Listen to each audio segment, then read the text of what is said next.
రంగారెడ్డి జిల్లా యాచారం మండలం కుర్మిద్ద గ్రామంలో ఫార్మాసిటీకి వ్యతిరేకంగా గత 20 రోజులుగా రైతులు చేస్తున్న దీక్షకు మాజీ ఎమ్మెల్యే చెల్ల వంశీధర్ రెడ్డి సంఘీభావం తెలిపారు.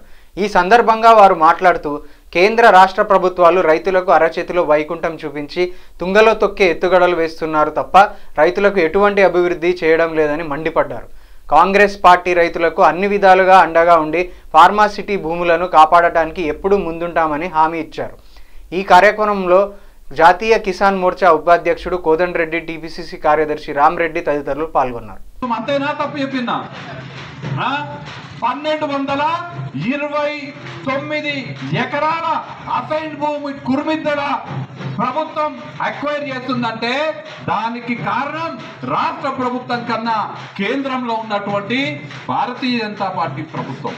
పక్కనున్నటువంటి మేడిపల్లి గ్రామంలో 1884 ఎకరాల అసైన్డ్ భూమి మనకు ప్రభుత్వం ఇచ్చినటువంటి భూమిని వాళ్ళ ప్రభుత్వం అక్వైర్ చేస్తుందంటే దానికి కారణం అక్వైర్ చేసేటోడేమో, భూమి తీసుకునేటోడు మీ దగ్గర లాక్కునేటోడేమో ఇక్కడ ఉన్నటువంటి టిఆర్ఎస్ ప్రభుత్వము లాక్కోమని చెప్పి దీనికి నిమ్స్ స్టేటస్ ఇస్తున్నటువంటి వాడేమో పైన ఉన్నటువంటి భారతీయ జనతా పార్టీ ప్రభుత్వం.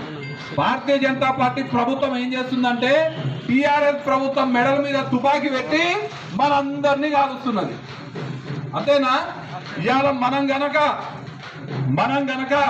మన నిజమైన శత్రువుని ఐడెంటిఫై చేసి భారతీయ జనతా పార్టీకి వ్యతిరేకంగా బిడ్డా మీరు ఈ ఫార్మాసిటీకి నిమ్స్ స్టేటస్ ఎట్లిస్తారు, మీరు ఈ ఫార్మాసిటీకి నిమ్స్ స్టేటస్ తొలగించండి, ఫార్మాసిటీకి నిమ్స్ స్టేటస్ ఇవ్వద్దని చెప్తే వీడు తీసుకున్నటువంటి గుంజుకున్నటువంటి భూములను మొత్తం కూడా మళ్ళీ మనకు తిరిగి ఇవ్వాల్సి వచ్చేటువంటి పరిస్థితి వస్తుంది. మనం ఆ దిశగా కొట్లాడతానేమో, మనము కాలకేయనే చూస్తున్నాం కానీ వాడి పేరేంది ఆ పల్లాల దేవని చూస్తలేరు. మనం నిజంగా ఈ ఉద్యమంలో సఫలీకృతం కావాలంటే కాలకేయం చంపాలి. దాంతో పాటు ఆ పల్లాల దేవని తప్పితేనే బాహుబలి సమాప్తం సుఖంగా ముగుస్తుంది. లేకపోతే మనం ఇట్లనే ఎన్ని ఉద్యమాలు చేసినా, ఎన్ని ధర్నాలు చేసినా, 20 రోజులు కదా 200 రోజులు చేసినా ఇంకా చేయాల్సే వస్తుంది. పాదయాత్రలు చేసిండ్రు, ధర్నాలు చేసిండ్రు, మీటింగ్లు పెట్టిండ్రు, ఎన్ని ఉద్యమాలు చేసినా ఇది ఒక కొలిక్ వస్తలేదు. ఎందుకంటే మనము కేంద్ర రాష్ట్ర ప్రభుత్వాలు రెండింటిపైన తేవాల్సినటువంటి ఒత్తిడి మనం తీసుకొస్తలేదు కాబట్టి.